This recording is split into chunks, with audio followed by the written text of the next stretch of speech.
सुलेखा की शादी रायपुर में सुभाष के साथ 4 साल पहले हुई थी। सुभाष बहुत ही अड़ियल स्वभाव का था। सुभाष हर वक्त सुलेखा को ताने मारता कि 4 साल की शादी में अभी तक एक भी बच्चा उसने पैदा नहीं किया। सुलेखा बहुत दुखी रहने लगी। एक दिन सुभाष सुलेखा को छोड़कर चला गया। सुलेखा को पता चला कि सुभाष दूसरी शादी करके किसी और के साथ रहने लगा है। सुलेखा को कुछ समझ नहीं आया कि इतना बड़ा दुख लेकर वो अपनी माँ के पास कैसे जाए, क्योंकि उसकी बूढ़ी माँ पहले ही बीमार रहती थी। पर सुलेखा के पास कोई और चारा नहीं था। वो अपनी माँ के घर चली जाती है। सुलेखा बेटी, तू अचानक क्या हुआ और दामाद जी नहीं आए? माँ, वो मुझे छोड़कर चले गए।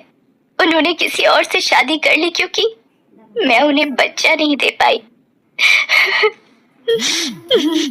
सुलेखा रोने लगती है। उसका दुख देखकर जानकी सदमे में रहने लगती है। सुलेखा को 1-2 दिन ही आए हुए होते हैं। अचानक एक दिन काम करते हुए सुलेखा बेहोश हो जाती है। जानकी बराबर में रहने वाले हकीम को बुलाती है। आपकी बेटी माँ बनने वाली है, ये पेट से है। क्या हकीम जी, मेरी बेटी माँ बनने वाली है? सुलेखा, तू माँ बनने वाली है बेटी। माँ, मैं क्या करूं? मेरा जीवन एक ऐसे दोराहे पर आकर खड़ा हो गया है जिसमें पीछे मुड़ने का कोई फायदा नहीं। मुझे अब इस बच्चे के लिए खुद जिम्मेदारी संभालनी है। एक गर्भवती माँ का प्यार मेरे बच्चे को माँ बाप दोनों का प्यार देगा। सुलेखा के साथ जो भी गलत हुआ था वो उसको दोबारा याद नहीं करना चाहती थी। सुलेखा को पैसों की जरूरत थी, इसलिए वो घरों में चौका बर्तन का काम करने लगी। सारा दिन घरों में काम करके वो थकी हारी घर लौटती थी। गर्भवती होने के कारण उसे काम करने में तकलीफ तो होती थी, पर उसे बच्चे के लिए मेहनत करनी थी। 9 महीने बाद सुलेखा एक बेटे को जन्म देती है। बेटे को देखकर सुलेखा की आंखों में खुशी के आंसू आ जाते हैं। बेटे के जन्म से मानो उसे जीने का सहारा मिल जाता है, पर सुलेखा की माँ उम्र और बीमारी के चलते बेटी का साथ नहीं निभा पाती। सुलेखा की माँ का देहांत हो जाता है। सुलेखा माँ के बिना अधूरी हो गई थी। सुलेखा ने दोबारा काम पर जाना शुरू कर दिया। अब वो बेटे सुमित को भी काम पर साथ ही लेकर जाती। एक दिन, सुलेखा, तुम ये छोटे बच्चे के साथ काम पर आती हो, सारा ध्यान तो तुम्हारा इसकी देखभाल में ही लगा रहता है। ऐसे तो तुम कोई काम नहीं कर पाओगी। तुम अपना हिसाब कर लो, कल से काम पर मत आना। अब मैं क्या करूं? मेरे सारे घर धीरे धीरे छूट गए, पैसे भी खत्म हो गए। मुन्ना, रो मत, मैं तेरे लिए अभी दूध लाऊंगी। सुलेखा बेटे को लेकर दूध लेने चली जाती है। भैया, थोड़ा सा दूध मिलेगा? मेरा बच्चा बहुत भूखा है। मुफ्त में तो मैं तुझे दूध नहीं दूंगा। हाँ, एक काम कर, वो जो दूध के बड़े डिब्बे रखे हैं ना, हाँ, वो सारे डिब्बे अच्छे से धो दे और बदले में अपने बच्चे के लिए दूध ले जा। सुलेखा सारे डिब्बे धो देती है और अपने बेटे सुमित को दूध पिलाती है। मुश्किल भरे दिनों में भी एक माँ ने अपना साहस नहीं खोया था। एक रात जब सुलेखा अपनी झुग्गी में सो रही होती है। अरे उठो उठो, सब बस्ती में आग लग गई है, झुग्गियों से बाहर आओ सब। अरे जल्दी उठो। सुलेखा, ओ बेटी सुलेखा, जल्दी से बाहर आ, झुग्गियों में आग लग गई है। अरे ये आग कैसे लगी? मैं कैसे झुग्गी से बाहर निकलूं? अरे मेरा बच्चा, मैं कैसे जाऊं इस झुग्गी से बाहर? दरवाजे पर तो आग है। ये चादर लपेट देती हूँ मुन्ना को। हाँ, ये ठीक रहेगा। सुलेखा जैसे तैसे सुमित को बचाते हुए झुग्गी से बाहर निकलने लगती है। तभी एक जली लकड़ी सुलेखा के मुंह पर गिर जाती है। सुलेखा अपनी परवाह किए बिना सुमित को झुग्गी से बाहर सुरक्षित ले आती है, पर सुलेखा का मुंह एक तरफ से आग की वजह से जल जाता है। सुलेखा के पास इतने पैसे नहीं थे कि वो अपने चेहरे का इलाज करवा पाए, इसलिए उसका चेहरा देखने में भद्दा हो जाता है। पर सुलेखा इस बात की बिल्कुल परवाह नहीं करती। उसे यही सुकून होता है कि उसने अपने बेटे की जान बचाई और भगवान की कृपा से उसके बेटे को कोई नुकसान नहीं पहुंचा। दिन बीतने लगते हैं।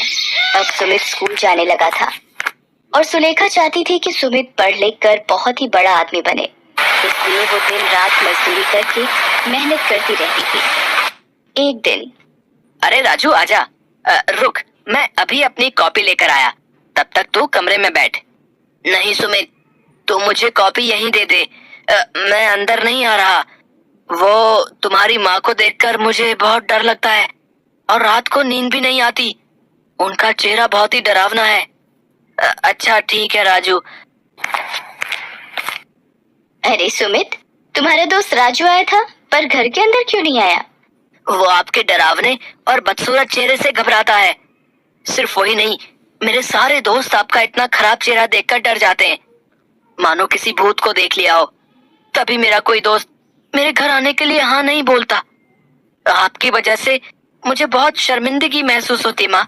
पता नहीं मेरी जिंदगी में ऐसी माँ क्यों लिखी है। लोगों की माँ बहुत ही सुंदर होती है, पर मेरी माँ बदसूरत क्यों है? सुमित गुस्से में कमरे से चला जाता है। सुलेखा रोने लगती है पर वो उस वक्त कुछ नहीं बोलती। समय ने अपनी चाल पकड़ी और सुलेखा की मेहनत से सुमित बड़ा होकर पढ़ लिख कर एक ऑफिस में नौकरी पर लग गया। सुलेखा को लगा कि शायद अब उसकी किस्मत के दिन पलटने वाले हैं। सुमित की नौकरी लग गई है और अब वो घर का खर्च भी उठाएगा और सुलेखा को आराम मिलेगा और वो बेटे का सुख भोग पाएगी। सुमित अपने ऑफिस की लड़की राशि, जिससे वो प्यार करता था, शादी कर लेता है। सुलेखा बेटे की खुशी की खातिर कुछ नहीं बोलती। एक दिन सुमित ऑफिस के काम से बाहर गया होता है। राशि अपनी कुछ सहेलियों को घर पर बुलाती है। माँ जी, आज मेरी कुछ सहेलियाँ लंच पर आ रही हैं। आप प्लीज उनके सामने अपना ये बदसूरत चेहरा लेकर बिल्कुल मत आना, वरना मुझे सबके सामने शर्मिंदा होना पड़ेगा। एक काम करो, आप अपना मुंह ढक लो, जिससे कि मेरी सहेलियों को आपका चेहरा नजर नहीं आएगा। आप जल्दी से सारा लंच बनाकर रख दो, तब तक मैं तैयार होकर आती हूँ। मेरी सहेलियाँ आने ही वाली होंगी। बेचारी सुलेखा कुछ नहीं बोलती और उदास मन से रसोई में खाना बनाने चली जाती है। घर में राशि की सहेलियाँ लंच पर आती हैं और खाना खाने बैठती हैं। तभी सुलेखा वहाँ सब्जी का कटोरा लेकर आती है और वो जैसे ही एक लड़की को सब्जी देने लगती है। ये कौन है राशि? अरे ये मेरी नौकरानी है। अच्छा, तो खाना इन्होंने बनाया है? बहुत ही स्वादिष्ट खाना बनाया है आपने। अपने आप को राशि के मुंह से नौकरानी सुनकर सुलेखा घबरा जाती है और उसके हाथ से सब्जी लड़की के कपड़ों पर गिर जाती है। लड़की सुलेखा का मुंह देख लेती है और डर जाती है। उसकी चीख निकल जाती है। वो कहती है, कितना बदसूरत चेहरा, मुझे नहीं खाना इनके हाथ का खाना। फ्रेंड्स, आपने इनका चेहरा देखा है? अगर देखोगे तो 10 दिन तक सो नहीं पाओगे। अरे ऐसे कैसे तुम लोग जा सकती हो? खाना तो पूरा खाकर जाओ। नहीं नहीं, हमें अब भूख नहीं है। हम लोग अब चलते हैं। करा दी ना मेरी बेइज्जती। मेरी सहेलियों के सामने आपसे कितनी बार कहा था मैंने कि अपना ये मनहूस चेहरा मेरी सहेलियों के सामने बिल्कुल मत लाना, पर आपने मेरी एक नहीं मानी। आने दो सुमित को, मैं अब इस घर में एक पल भी नहीं रह सकती। सुमित के आने के बाद राशि तरह तरह की बातें बनाकर सुलेखा के खिलाफ उसे भड़काती है। सुमित, अब मैं एक पल भी इस घर में और नहीं रह सकती। अगर तुमने अलग रहने का फैसला नहीं लिया तो मैं तुम्हें छोड़कर अपने मम्मी पापा के घर चली जाऊंगी। माँ, हम और अब आपके साथ नहीं रह सकते। हमारा भी अपना जीवन है, हमारा भी अपना अलग परिवार बनेगा। जब हमारे बच्चे होंगे और आपका ये बदसूरत चेहरा देखेंगे तो शायद वो भी शर्मिंदा होंगे। इसलिए यही सही रहेगा कि हम आपसे दूर हो जाएं। मैं राशि को लेकर जा रहा हूँ, हम आज से अलग रहेंगे। पर सुमित बेटा, मैं तुम्हारे बिना कैसे रहूंगी? मेरा तो जीवन ही तुमसे है बेटा। मेरी तो हर सुबह हर शाम तुम्हें देखकर ही होती है। तुम्हारे बिना मैं जिंदा नहीं रह पाऊंगी मेरे बेटे, मुझे छोड़कर मत जाओ। सुमित सुलेखा की बात को नहीं मानता और राशि के साथ अलग घर में रहने चला जाता है। सुलेखा सुमित के जाने से बहुत दुखी हो जाती है। सुमित के बिना जीवन काटना सुलेखा के लिए एक सजा थी। एक सुमित ही तो था जो उसके जीने की आस था। सुमित के जाने के दुख से सुलेखा बीमार रहने लगी। उधर सुमित राशि के साथ दूसरे घर में रहने लगता है। एक दिन सुमित ऑफिस में होता है, तभी उसे अचानक हार्ट अटैक आ जाता है। उसके मुंह से माँ शब्द निकलता है। माँ, बहुत दर्द, माँ। सुलेखा सुमित के गम में बेहोशी की हालत में उसे याद कर रही थी। पड़ोस की श्यामा मौसी उसके साथ बैठी थी। ऐसा लग रहा है जैसे मेरे बेटे ने मुझे पुकारा हो, जैसे वो किसी तकलीफ में हो। मैं आ रही हूँ। मेरे बेटे तू चिंता मत कर, मैं आ रही हूँ। क्या हुआ सुलेखा? अरे ये तो बेहोशी की हालत में हो रही है और तेज बुखार भी है। लगता है इसे अस्पताल ले जाना होगा। श्यामा मौसी कुछ लोगों की मदद से सुलेखा को अस्पताल ले जाती हैं। वहाँ डॉक्टर सुलेखा का चेकअप करता है। तभी एक नर्स वहाँ आती है। डॉक्टर, एक इमरजेंसी केस आया है। कोई मिस्टर सुमित है, उनकी वाइफ मिसेस राशि उनके साथ है।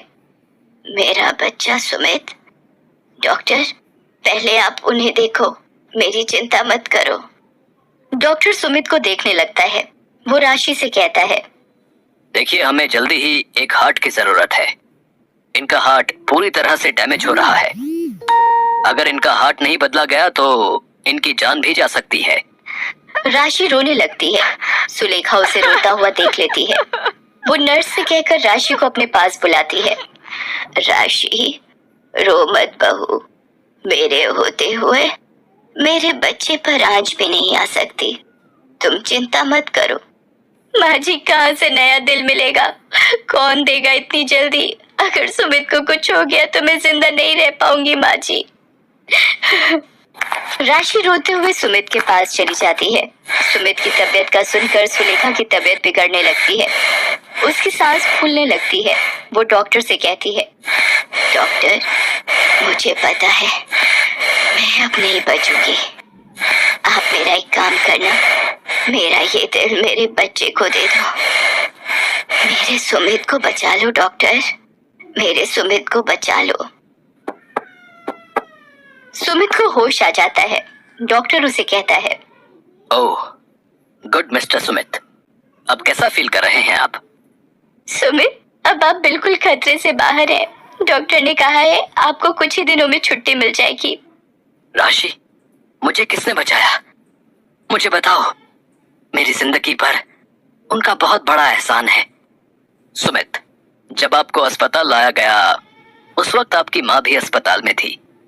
उनकी तबीयत बहुत ज्यादा खराब थी। उन्होंने जब आपके बारे में सुना, आज जो दिल आपके अंदर धड़क रहा है वो आपकी माँ जी का है। माँ, इतना बड़ा बलिदान मुझ पापी के लिए क्यों माँ, क्यों? मुझे माफी मांगने का हक भी नहीं दिया माँ। मेरी जिंदगी बचाने के लिए तुमने अपनी पूरी जिंदगी लगा दी माँ। मुझे माफ कर दो माँ, मुझे माफ कर दो।